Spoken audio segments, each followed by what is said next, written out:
Депутат Госдумы приехал на встречу с жителями 17-го квартала. А вот Делягин Михаил,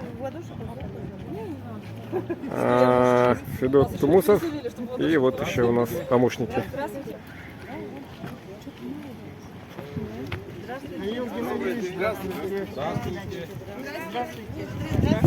Очень рады, что вы заехали к нам сюда прямо. У нас просьба к вам есть. Вот после собрания мы хотели бы вас провести по самым проблемным домам. Значит, вот такая ситуация у нас сложилась последние 10-15 лет. Все коммуникации сгнили. Инженерные системы практически не работают, ни канализация. Вода у нас ужасная идет. Значит, со светом у нас постоянные проблемы. И теплоэнергия у нас не отапливает. У нас получается, значит, летом мы задыхаемся от, извините за выражение, вони канализации, от пыли. Но дороги это совсем другая проблема там. Значит, зимой мы замерзаем. Это у нас канализация, которая по поверхности, она плохо работает. вообще уже практически не работает.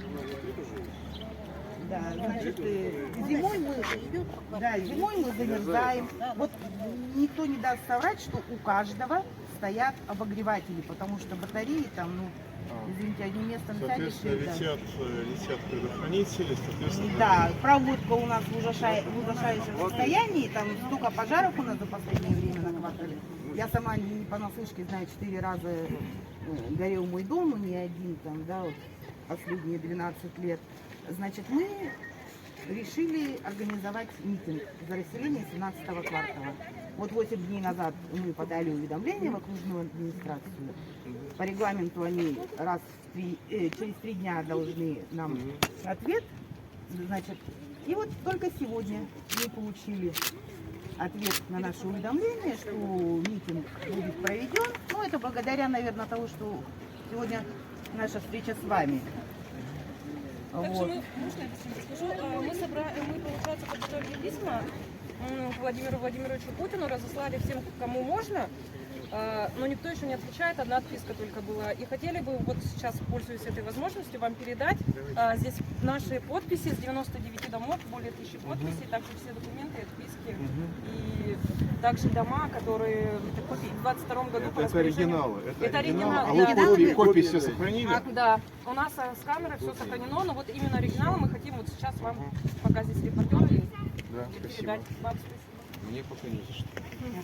Ну, мы надеемся. Мы надеемся, что вы нам поможете, увидев всю картину изнутри, вот как говорится, да. Дороги у нас в ужасном состоянии. У нас нету детских площадок, у нас дети на помойках, грубо говоря, играют. Видели? Значит, Из-под колес один выскочил. 6 домов, посередине помойная выгребная яма, тут шпаки стоят, тут же играют наши дети. Да, туалеты, у нас есть такие туалеты, да, в которых нет ни окон, грубо говоря, ни дверей там, а люди платят за вывоз.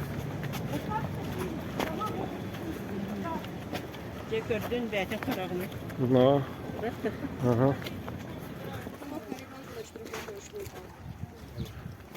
Ребенок катался на вот этой вот машине. Мимо проезжала, у него потолок упал. Хорошо, что не на голову.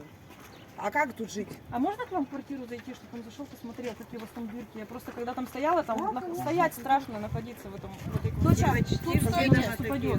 Да? Пойдемте. Большинство домов, 70% они все такие. Наверное, пускай сами пройдут, чтобы... Да, конечно, мы же не пойдем.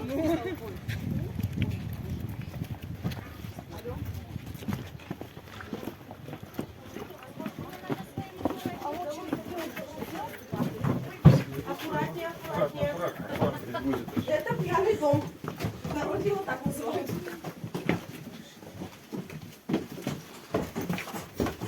Так, осторожно, провода. Провода.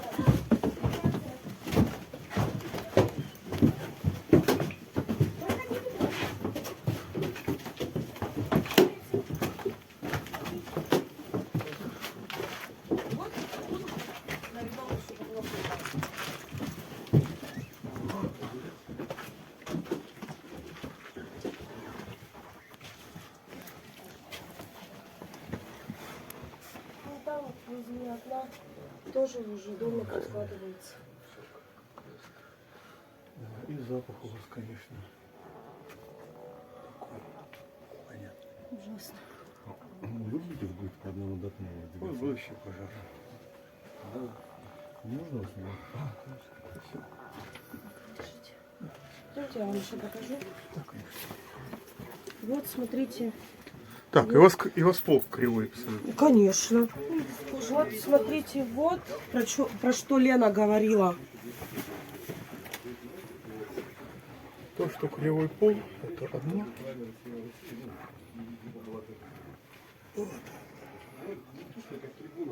На дверь посмотрите, насколько она скосилась. Просто. Вот еще. И вот насколько скосилась дверь. Дом называется пьяный дом, потому что весь перекушен. Вот еще.